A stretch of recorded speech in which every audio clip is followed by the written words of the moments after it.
Hi, everybody. Welcome to AdRoll Live. Hopefully you can see and hear me okay today. I'm Laura. I'm the multimedia content manager at AdRoll. We do these live streams every Wednesday morning at 10:30 a.m. Pacific time to bring a whole variety of conversation and guests and experts and case studies, chatting to various direct-to-consumer companies.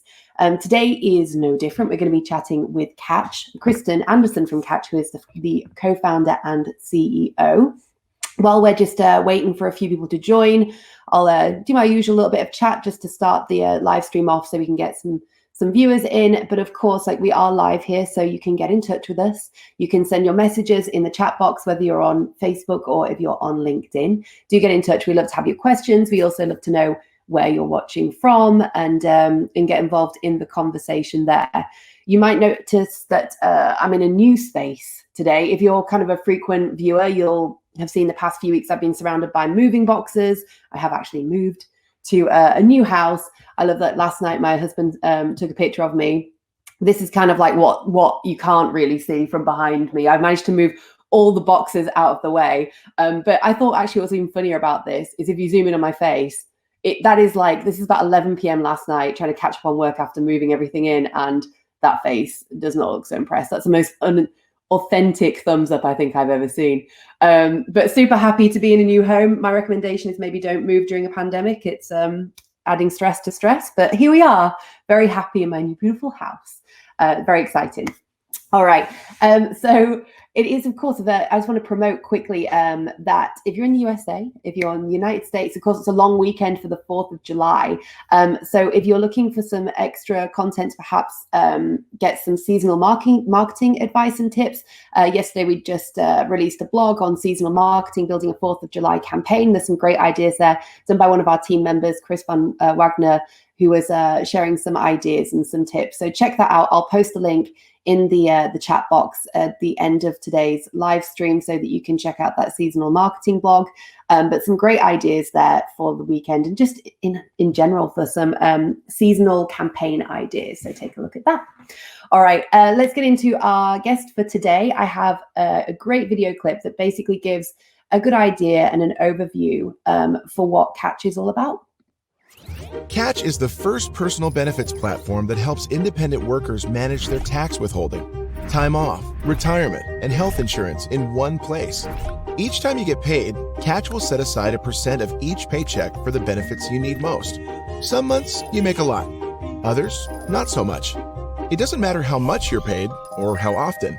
Catch uses technology to find each paycheck and move your money automatically. Catch doesn't charge any monthly fees, and you don't pay anything to set aside for taxes, family leave, and other savings. You only pay a small management fee for the money you invest for retirement. If you need health insurance, you can get that through Catch too. Apply for the tax credits you deserve and enroll directly in the plan that makes the most sense for you and your family. Catch is an easy way to build your safety net so you're covered for whatever the future has in store.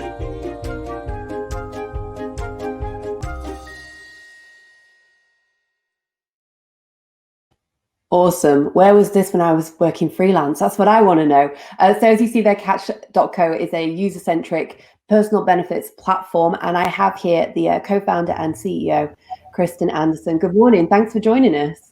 Great to be here. Thanks. Congratulations on your move. Thanks so much. It feels like it's a long time coming, but we're finally here and moved in. It's just now, at least there's a long weekend to unpack. So I can look forward to that. That's great.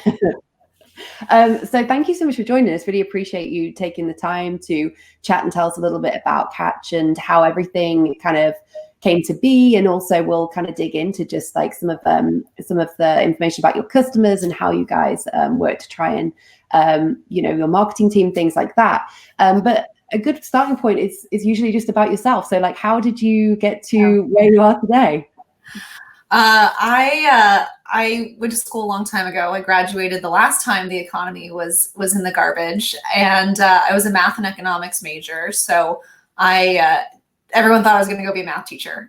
Instead, I went to business school because I wasn't ready to enter the workforce. And I spent a long time, about a decade, doing various different jobs at different tech companies.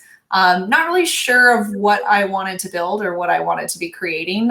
Financial services was obviously really interesting to me. I think finding a way to serve the underserved has always been really important to me. And ultimately, my co-founder, Andrew, who was a freelancer, stumbled upon this problem, which is, like you said, when you're an independent, figuring out how to take care of taxes and retirement and health insurance and all that stuff that's usually taken care of by an employer is just a massive pain and just hugely like labor intensive. And so we set out to build Catch to solve the problem for the independent workforce. Yeah, definitely. Like I was saying, I mean, I think myself as more creative background and working as a creative, working freelance and things like that, it's an extremely difficult and also as a foreign person living here and being introduced to the tax system and all that kind of stuff and health system, it's completely different to the UK. So it can be really overwhelming and very kind of scary and intimidating. So, I mean, how do you guys, try and work towards taking away some of that fear factor and making it a little bit more of a friendly topic? Yeah, I think so. One thing was in the positioning of our brand. It was really important to us that we served as what we call the camp counselor.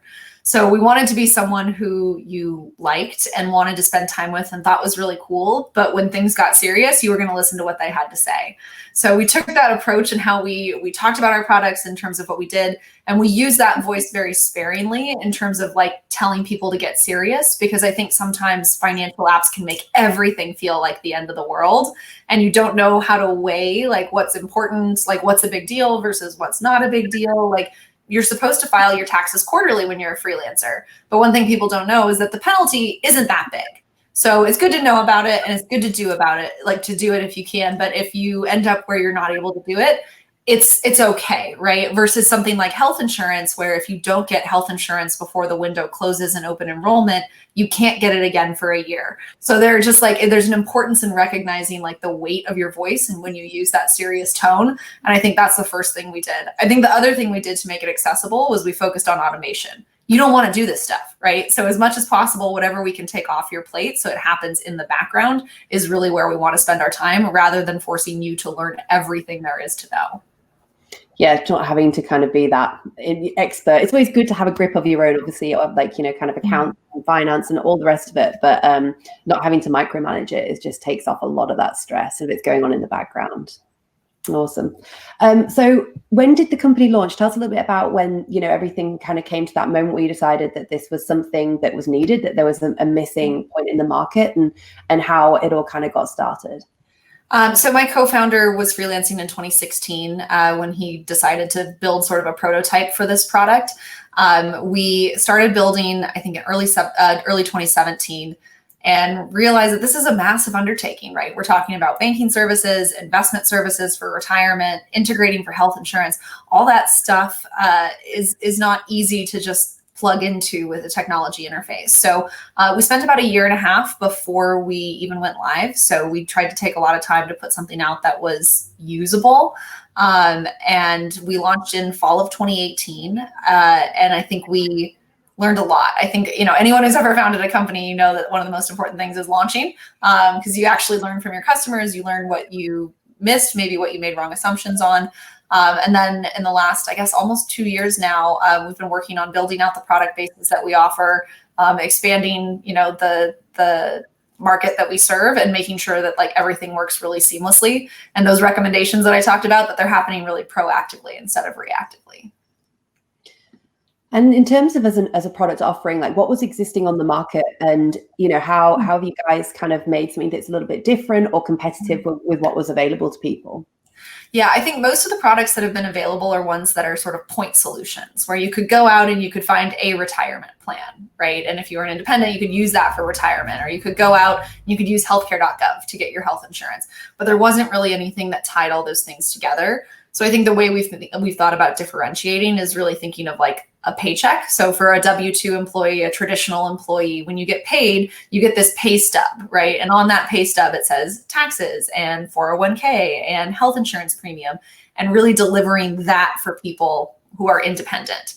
And so like the goal was not to just solve one problem. It was to solve the problem of providing that to people who, again, the biggest challenge for this market is being paid on an irregular basis with irregular size and sort of like that volatility, and making sure you could deliver that same experience. So We are the only provider who offers that virtual, pay stub experience for independent workers to do all of those things: taxes, retirement, health insurance, family leave, time off, emergency savings, all of those things where you can just manage it from a free to use app.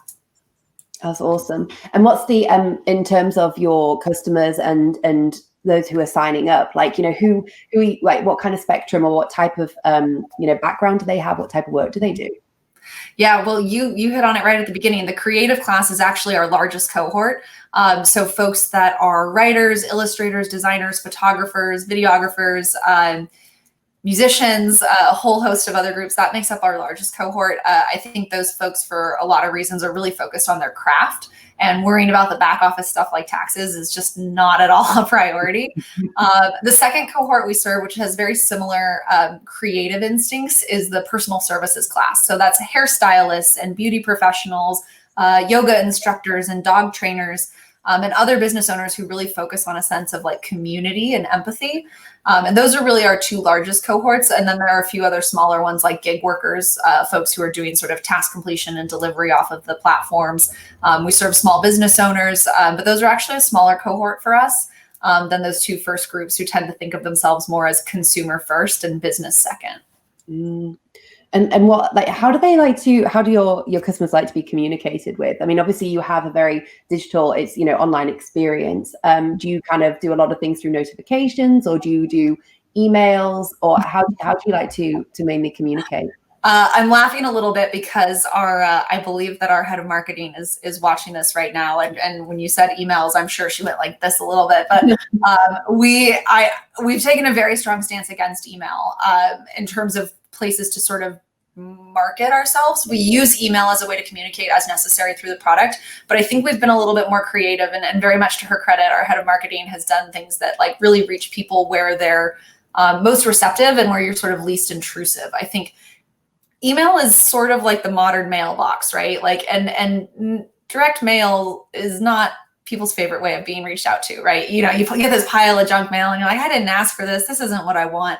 And that same sort of thing has been happening in email. And I think we've taken a really strong stance of our email communication is one that is relevant for the products that people use with us. Again, it's that camp counselor thing. If we're telling you tax day's coming up, it's not because we're trying to market to you. It's because you need to know that tax day's coming up. So I think in separating that communication, we've been able to get a lot more responsiveness in email and a lot better click-through rate and a lot better engagement there. But it means that we've been a little bit more creative on the other side. So using social channels, I think, how do our users like to be communicated to? I think the answer is like people. Like, how do people like to be communicated to, right? We don't treat them like some other entity. It's like they are, I engage with our users on Twitter, right? My Twitter is open, and like people will say like, hey, I like this feature, I don't like that feature, or like I'm doing this and that's interesting. And I think it's really important to just like be in those places and making sure that you're just like talking to them in the way that you would talk to a friend. And we kind of reference that a lot of like, if your friend was asking you about taxes, and now you, having gone through this experience and knowing what it takes to be a freelancer and have to deal with taxes, how would you answer their question? And that's really how people want us to answer the question for them. I can imagine you potentially get some quite direct questions, though, that are very specific to cases. People are like, help, my tax return for 2018 has got this problem with it or something. And you're like, oh, I can only give you the broad answers. I can't give you the in-depth. I think one of the most interesting things that happened early on is someone came to us and they said, I've got 2 job offers. Which one should I take?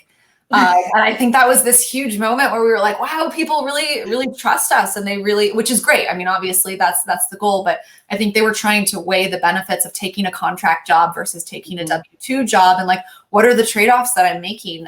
So it was really exciting to see that, but it was like, we didn't quite build the product for this, but I think it really reflects, like you said, there's so much to know and there's so much complexity, and finding that source that you trust is not always easy. And what about in terms of educational content then? I imagine that maybe is something that you're, building out or working towards. So people can, because, for example, those questions of like, should I go with something that's more of a contracted or full-time W-2 job versus a freelance position, understanding the pros and cons and building out. I mean, do you find people come to you for those resources, be it written or how are you building educational content? Yeah, I actually have a background in building financial services product. It was at a nonprofit. And so everyone came to us with this idea of financial literacy. Like, how are you helping like people become financially literate. And I'm sure we could do an entire session on my thoughts on financial literacy, but I think there's sort of a misnomer in that.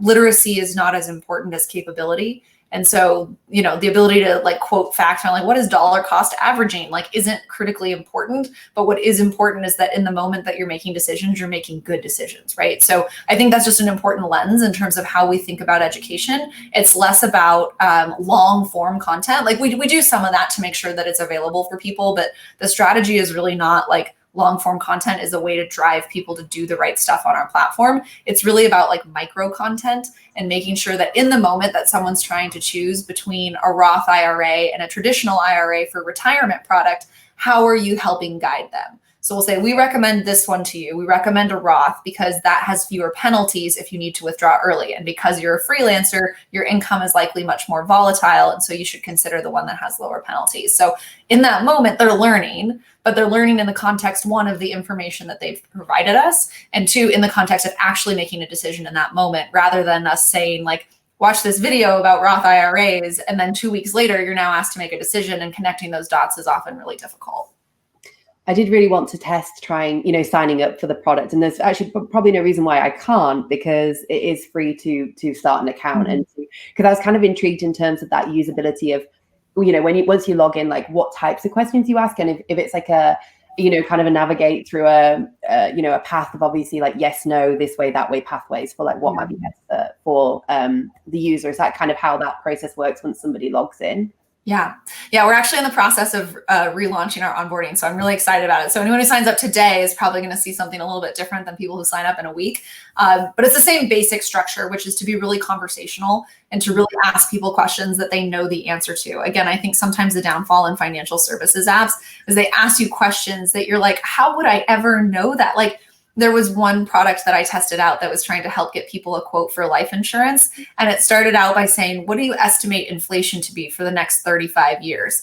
Just like, there's no way I can answer that question for you. I have a degree in economics and I don't even know where to start on that one, right? So I think reframing those onboarding questions and just helping people say like, how do you feel about your retirement savings? Do you feel like you have enough saved right now? Do you have children? Like a lot of the questions for benefits and the sort of financial products you need to be financially healthy revolve around whether or not you have kids. So let's ask people those questions that they know an answer to off the top of their head and make it really easy to get started, because I think that also does some of the like demystifying to help show you that like, if you don't have children, if you don't have large debts, you may not need life insurance right now, and that's okay. And you can trust us more because we're actually going to say to you, you don't need this product, right? Don't sign up for something you don't need. Focus on these other things that you do need, paying down your student debt, maybe refinancing it. And then like, you can make those decisions in the context of like having had, call it a quiz, call it a personality quiz of like, what's your flavor of benefit? But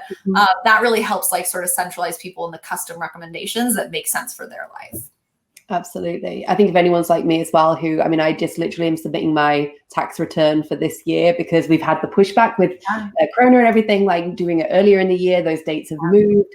And then just like kind of, it feels like it's even longer. It's like even more prep time for tax, which is something I try and get done as soon as possible. But those kind of questions, like you say, they're a bit overwhelming, a bit like intimidating, and you're like, I don't know, I'm not an expert on this. I can't provide the answers. I can tell you like where I live and right. I earn, and Right. Well, and I think really importantly, and I think the power of Catch over time is that the products work together. Right? Like a lot of times we think of these as like separate things, like there's health insurance over here and there's taxes over here, but your annual income and what you end up paying on your sort of adjusted gross income after taxes can impact the credits that you get for health insurance.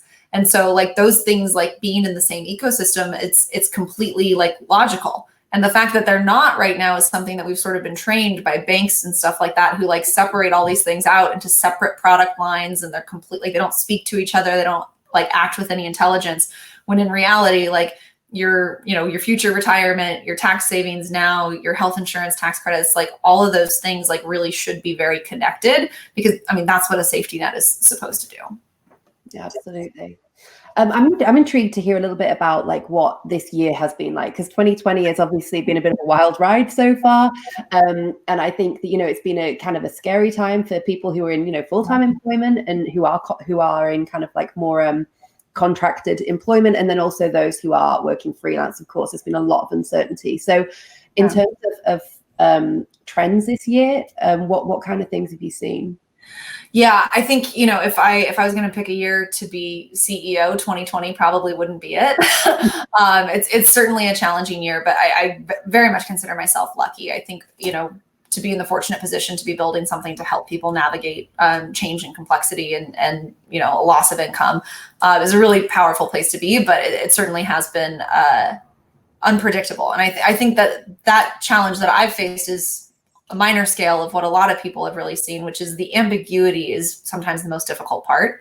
And not knowing when you're going to be able to go back to work, not knowing if your small business is still going to be there to offer you a paycheck. I think navigating those things has been the most difficult part for most people. Of course, given that you are healthy, which certainly hasn't been true for everyone. But I think that the thing that we've seen the most in regards to our product is that a lot of new people are taking on independent work for the first time ever. The same thing happened in 2008, right? When people lost their jobs, you look for the quickest way you can to bridge that gap in income. Sometimes it's just doing some contract work for a friend's company or joining one of the gig platforms, but that's really been happening in mass. So like from March 1st to, June 1st, 40 million people lost their jobs. They didn't just lose their jobs, and their income, they lost their benefits, right? They lost that pay stub experience where everything was happening in an automated way. And so there are a lot of people who are looking for that system of record that they can use and that sort of trusted guide that they can have alongside them as they step into this new world of independent work. So it's a strange place to be. I think we've seen this change coming for a long time. Again, it's been more than a decade. People are moving to independent work often by choice. But I think that this event really accelerated it. And it's a strange feeling to say, well, our business can really succeed when all these people lost their jobs, but it is sort of the nature of a social enterprise and a socially minded, mission-driven business to have success in solving problems that are really difficult, which means that when those difficult problems happen, your business can end up being very successful. So we're very fortunate in that. And I think we really respect our users and in every way that we communicate with them, we try to be really respectful of the fact that they may be coming to us with a ton of stress and a ton of challenges on their plate right now. I think, as you said, obviously it's a time of change and an acceleration for, perhaps more freelance contract workers on the books anyway for the future, just the way in which people want to live the various lifestyles, whether it's also prior to this, people wanted to work remote. Obviously now we have potentially more remote work options that are going to be extended into the future. So it kind of all, basically it's just taking a step forward and what perhaps is already coming our way. But I'd heard you speak before just a little bit about in terms of the past and how past experiences obviously shaped where we're at now, and that we kind of have been through a little bit of an experience like this before with the Spanish flu. Yeah, the benefits infrastructure in this country, it wasn't an accident, nor was it a grand design. And I think it's really important to kind of remember both of those things.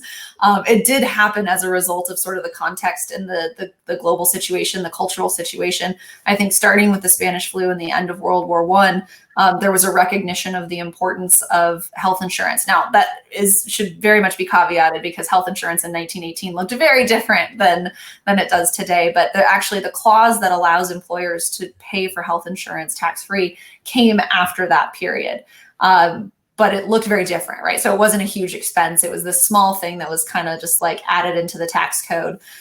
There's a great fact that says in that same law, there was more words spent on talking about taxing circuses than there was on talking about taxing health insurance, which if you look 100 years later, it's maybe we should have spent a little bit more time on thinking that one through. But I think that the pandemic and then ultimately 20 years later with World War II, we saw these massive changes in how the workforce was oriented. And a lot of people who were doing, had moved from agrarian to factory jobs, there was unionization. And then this massive part of the labor force went overseas. What you saw happen then is that there was a wage cap that was passed. And so companies weren't allowed to raise salaries above a certain rate because they didn't want hyperinflation on wages. And what happened as a result is people went back to that clause from 1918 and said, oh, well, we can provide health insurance and it's not considered part of our wage. It's tax-free. It's just this other thing that we're offering. And so they started creating these like lavish health insurance offerings to be able to attract employees when there was a wage cap. So if you look back at the whole system, everything from pensions to health insurance to really the W-2 itself, all of those things happened as sort of like a piecemeal addition to really create an entire system that served us very well for the second half of the 20th century. Caveat on that being that it served white men very well, and there were a lot of people left behind, but it did serve a large portion of the middle class. And I think what we saw was there was this acceleration of stability and wealth accumulation in the middle class that I don't personally attribute entirely to technology. I think when a lot of people look at America in the 20th century, they say technology did all this. I look at it and I say, I think benefits did a lot of this, and that ability to predict your future, have stability, and know that you're protected if something goes wrong gives you the confidence to take risk. And I think if you look at our society now, this move to remote work, to contract work, there's a lot of upside to it in terms of flexibility and freedom, especially in the short term. But I think we just have to be really cautious about, as we move down that path, that we're putting in place the things that allow people to build stability and wealth in a way that they can continue to take risks. I mean, we need business owners. We need people to start businesses. And if you are so precarious in your financial situation, you're not going to do that. So there are these, like, it's just like, I guess, two sides of a coin of recognizing that, like, as we enable remote work and, tout all this technology as being critically important, we have to bring the financial products with it, and health insurance, quality health insurance, just a whole separate conversation, and retirement plans that are predictable and stable are a really important way to make sure we can do that. It's so interesting, and because obviously it's this tapestry of, like you say, history that leads into, like, still influences the kind of basis of services, products, whatever it is, the setup that we use right now, which you wouldn't really think, because you would feel like we've come quite a long way perhaps since then. But it's going to be interesting to see. I mean, I feel like obviously the influence of technology, and then being able to be more personalized, having more control over these various elements. I guess it's just something that we are all going to be using in the future, and if we're moving away from big corporations and these kind of to more smaller and independent companies perhaps, then that's the way it'll go. Yeah, and I think the important thing with that is to recognize that this pandemic does open a door for opportunity on that as well. And the fact that we've seen these sort of like once in a century critical events happening that led to some things that were really positive, right? Again, health insurance, pensions, like those sorts of things. We have an opportunity right now to do that again. I am very cautiously optimistic that we can start to have some of those conversations, not just in the private sector where I work, but also in the public sector, because I think that there's, like, one of the things that slows my business down, not enough to not make us be able to succeed, but it is certainly the tax environment, right? Like, as those systems were built, the next 50 to 60 years afterwards, the government put in place tax incentives to encourage employers to provide that stability to their employee. And now, if we're kind of changing the model, if we're recognizing that that system maybe doesn't fit for the next century, we need to kind of say, okay, well then how do we use tax incentives? How do we recognize how to use sort of the legislative body to make this a better solution for people, to encourage them to invest in those products, even if it's not coming from an employer? And I think health insurance and retirement are certainly two great examples of where it's not exactly an equal playing field if you're on your own versus if you're getting it from a company you work for. Oh, it's fascinating. I could talk about this all day. I do. I will bring it back to a little bit more about, company centric. So obviously for the company, at the moment, a lot of businesses, obviously, I think people trying to, first of all, back in March, kind of taking stock, stopping, readjusting, thinking, replanning, perhaps, like, because the year is not looking like we thought it would, obviously, back in January or even towards the end of last year. Are you guys kind of working on anything in terms of just like preventative measures, or using any strategies, or what kind of KPIs are you tracking to see how things are progressing? Yeah, there are a couple metrics internally that we look at to judge not just the success of our business, but also like the financial health of the people on our business.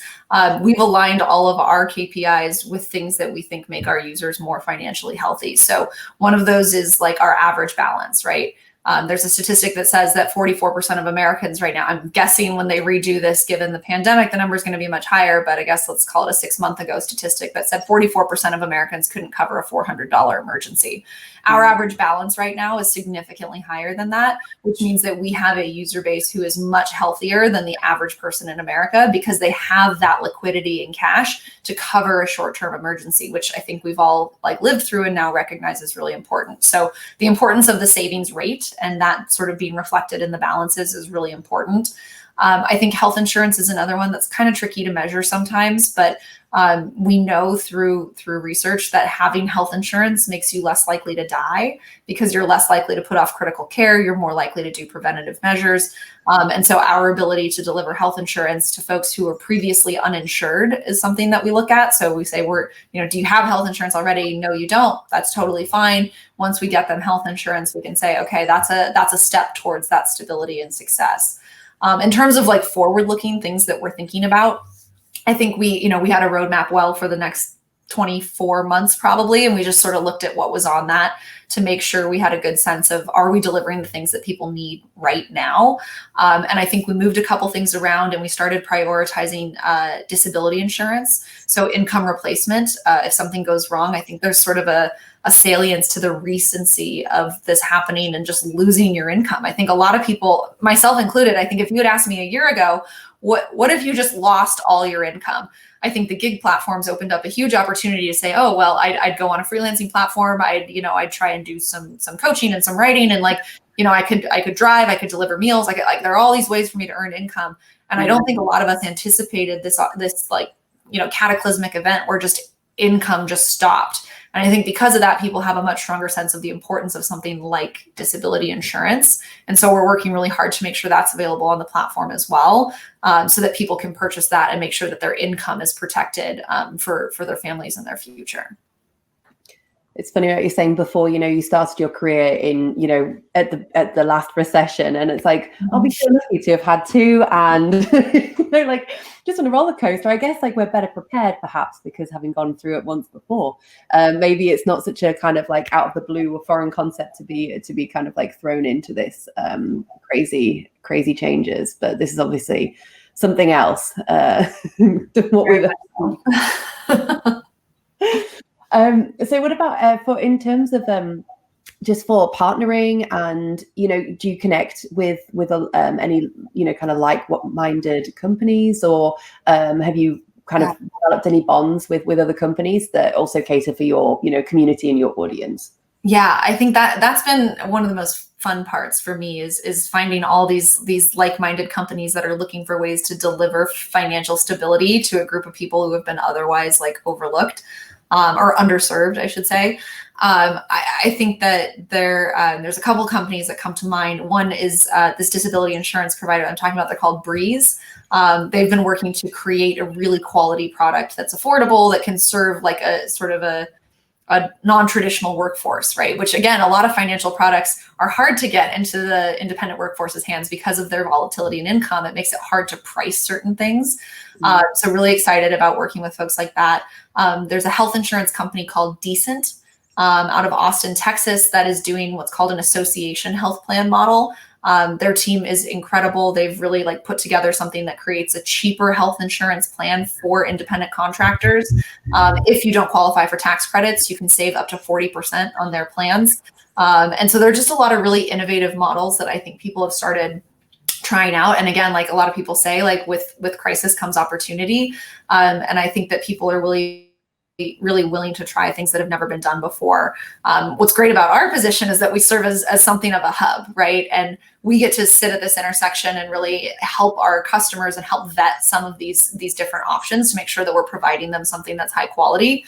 Sometimes that can be a little bit challenging because a lot of people come in, offer our product, but we take our role really seriously. And for us, it's not just about is there something we could earn money on? And it's much more about what is it that people actually want? Do we believe that this is fundamentally a better product than would otherwise be accessible? And can we help make sure that gets into the hands of the people who truly need a product like that? So yeah, there are a lot of companies that are coming up that are looking at this workforce and saying they have been they've been served with the same products as the traditional workforce, and they earn money differently, they spend money differently. Like just even the concept of like what is a work day is just totally different. And so there's a lot that I think we need to rethink in terms of how we serve that group. Awesome.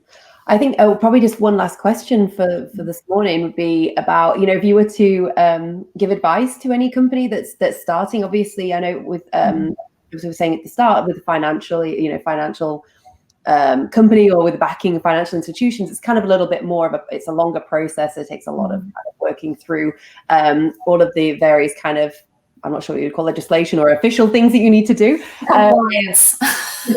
We call it compliance. It's our favorite thing. What would be your advice to companies or other companies that are working with direct to consumer products that you would that you've learned over this process? Yeah, I think there are a couple things to keep in mind. If you're starting a company, like there's always someone you're competing against, even if you think you're not, right? Like we don't think there is any alternative to our product, and yet people still like freelance and work independently, right? So recognizing that you are entering a market that in some sense exists. Like, yes, you can be a category creator, but the question of like, what are your customers doing if they're not using you? Even if the answer is like they're storing receipts and they're using Excel. So being aware of that and recognizing that you are going to be competing against some people and understanding what your advantages are as a new company into the market. So I think one of the things we think about is we have two distinct advantages. One is that because we're small, we are able to move quickly. So if you're not moving quickly, you're destroying 50% of the advantage that you have as a startup. And so it's much harder to compete if you're not able to move fast. So being able to continuously iterate on what you're doing, to push new product, to try new ideas, to be willing to take risk. I think all of that stuff is just sort of baked into what your advantage is. I think the other really critical advantage that comes from when you're starting out is that you are by nature, or at least you should be, very close to your customers. And you know your customers much better than big companies do. So if you think of us and you think of, in some way we're competing against a bank, right? Because the bank is holding their money now and, maybe they're using bill pay at a bank or something like that. So if you think of us competing against Bank of America, there's no way our company would win, right? Like they could just like spend us into the ground, right? But what we do know is like, we know our customers. We know this workforce. We know what they need. We talk to them frequently. Like we know, like every single day, we know what's going on in their lives. We know how things are shifting. And I think it's been a really interesting experiment for us to try and like build that closeness into our growth process.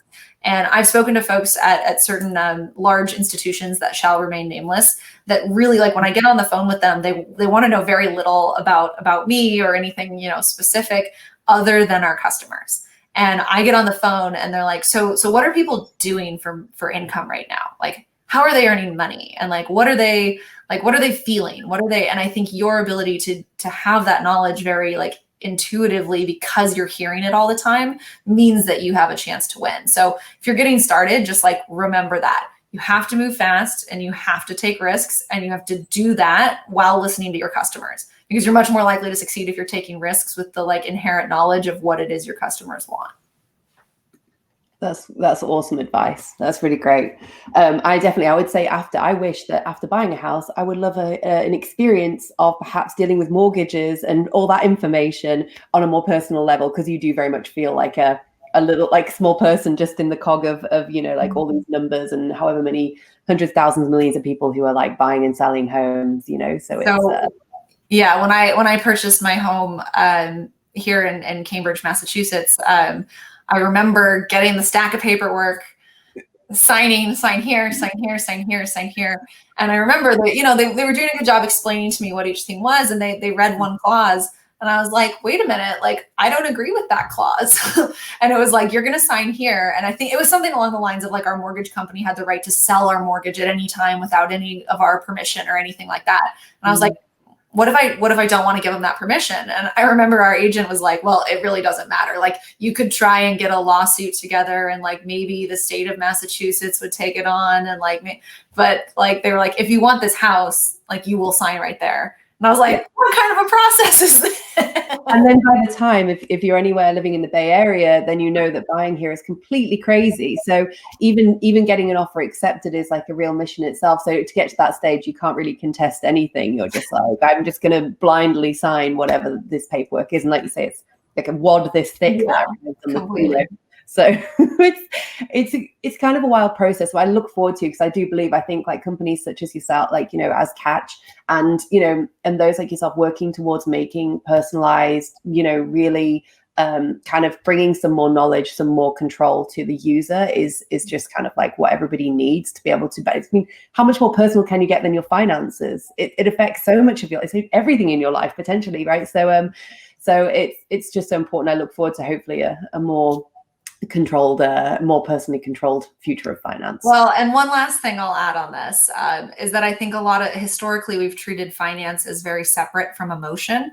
I blame the fact that there aren't very many women in finance and financial services, but we've treated it as this very like separate from your like feelings. But really, like, money is one of the things that's most closely attached to your feelings, and how you're feeling about your finances and your future and your stability has a lot to do with how successful you are at navigating those sorts of things, and the stress that can come with not being prepared and being treated as though your feelings should be totally separate.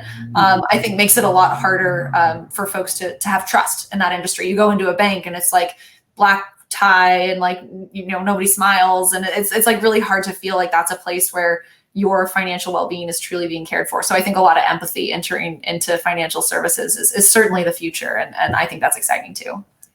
Yeah, I look forward to conversations. People don't tend to talk about money much. It's always an awkward, often an awkward topic. And some people really find it like they just freeze up and don't want to talk about money, finances at all. But it plays, you say, such a huge part of your like kind of well-being and kind of security and health and all of this stuff. So yeah, more open conversations and perhaps more female influence in finances would be very welcome.